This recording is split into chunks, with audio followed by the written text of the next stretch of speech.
Assalamualaikum warahmatullahi wabarakatuh dan selamat pagi. Hari ini tema 3, subtema 3 yang akan kita pelajari ya selanjutnya.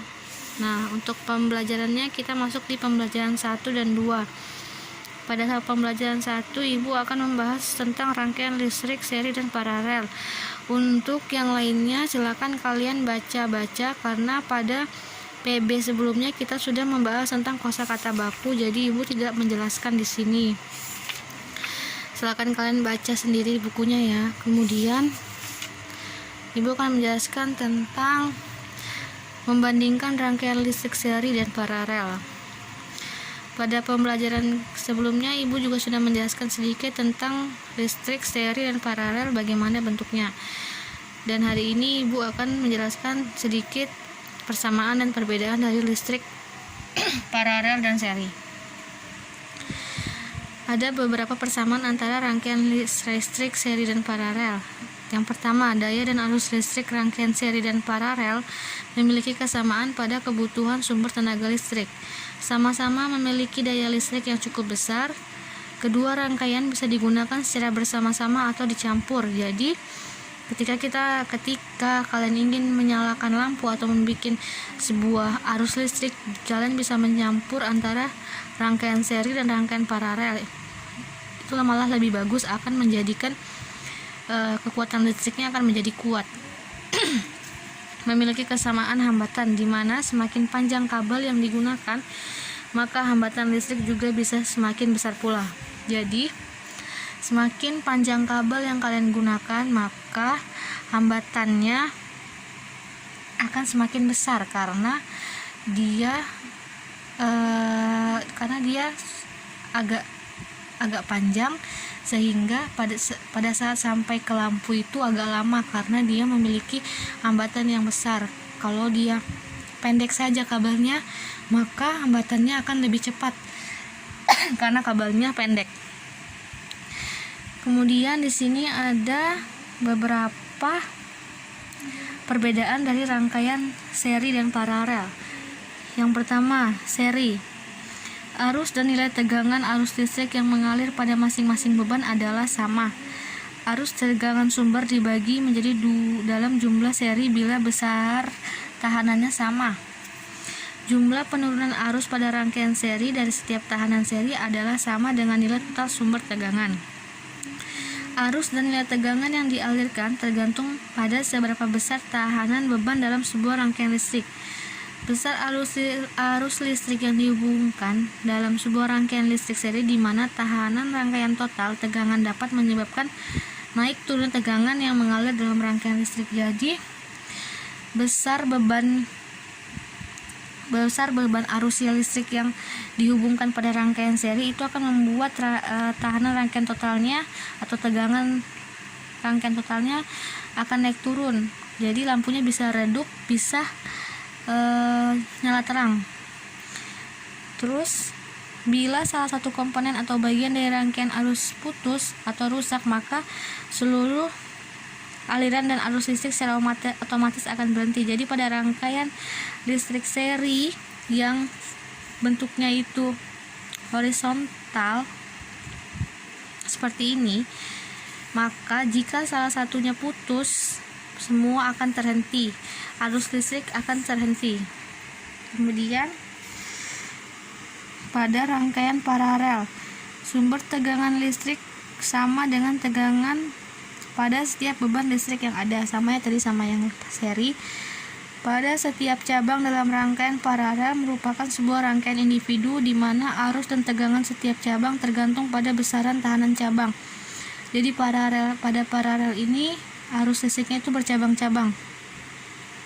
Hampir semua tahanan dirangkai dalam sebuah rangkaian paralel, di mana tahanan total rangkaian mengecil yang menyebabkan tegangan total menjadi lebih besar. Bila salah satu komponen arus paralel terputus, arus yang terputus hanyalah pada komponen tersebut, sedangkan komponen arus listrik yang lain dapat bekerja seperti biasa tanpa adanya gangguan dari rangkaian tersebut karena dia bercabang-cabang. Jadi jika salah satu pusatnya terputus, yang lainnya tidak akan berpengaruh mati juga karena Yang putus hanya di situ doang dan yang lainnya bercabang-cabang, jadi itu tidak akan putus. Kemudian kita masuk ke PB2. Pada PB2 Ibu akan menjelaskan sedikit KD menyelesaikan masalah yang terkait dengan luas dan keliling lingkaran. Untuk pelaksanaan hak dan kewajiban yang bertanggung jawab sudah Ibu jelasin di sebelumnya dan kalian sudah mengerjakan tugasnya. Ibu harap kalian sudah mengerti, jadi kalian tinggal baca-baca saja. Nah, di sini ada contoh. Diketahui sebuah meja bundar mempunyai diameter 42 cm. Tentukan luas lingkaran meja bundar. Diketahui diameternya 42 cm. Untuk mencari luas, rumusnya pi dikali r kuadrat. Karena yang diketahui cuma diameternya, jadi kita harus mencari dulu r, jari-jarinya. Karena D sama dengan 2 kali R, maka R sama dengan D per 2. R 42 dibagi 2, R sama dengan 21 cm. Lalu kita masukin ke rumusnya, pi kali R kuadrat. Luasnya, pi-nya berapa? 22 per 7 dikali 21 kuadrat. Jadi luasnya 1386 cm kubik. Kenapa dia menggunakan 22 per 7? Karena jika jari-jarinya kelipatan 7, dia menggunakan pi-nya 22 per 7. Namun jika jari-jarinya tidak kelipatan 7, maka dia menggunakan pi-nya 3,14. Nah, ini contohnya. Hitunglah luas keliling yang memiliki jari-jari 20. Di sini jari-jarinya 20, yaitu bukan kelipatan 7. Jadi R sama dengan 20 cm, luas pi dikali R kuadrat. Luas 3,14 dikali 20 kuadrat, luas 1256 cm kubik. Nah, sekarang di sini ada soal di mana yang diketahui keliling dan pi-nya. Jika diketahui keliling sebuah lingkaran adalah 88 cm dan nilai pi-nya adalah 22 per 7, hitunglah berapakah luasnya. Karena untuk menghitung luas lingkaran menggunakan rumus pi kali r kuadrat, kita cari terlebih dahulu nilai r-nya. Karena kelilingnya diketahui 88 cm, kita gunakan rumus keliling 2 pi r. Kelilingnya 88 sama dengan 2 pi r. R karena kita mencari jari-jarinya, R sama dengan 88 dibagi 2 pi. 88 dibagi 2 dikali pi-nya pi-nya dikali 22 per 7. 2 dikali 22 per 7. R sama dengan 88 kali 7 per 44. R sama dengan 2 kali 7. R sama dengan 14. R-nya sudah kita ketemu 14 cm. Kemudian setelah menentukan nilai jari-jari, selanjutnya kita hitung luasnya. L sama dengan pi dikali R kuadrat. L sama dengan, karena jari-jarinya 14 kelipatan 7, maka 22 per 7 dikali 14 kuadrat. 22 per 7 dikali 14 kali 14, L sama dengan 616 cm kubik. Semoga sampai sini kalian paham ya penjelasan Ibu. Untuk selanjutnya nanti kita masuk ke PB 3 dan 4.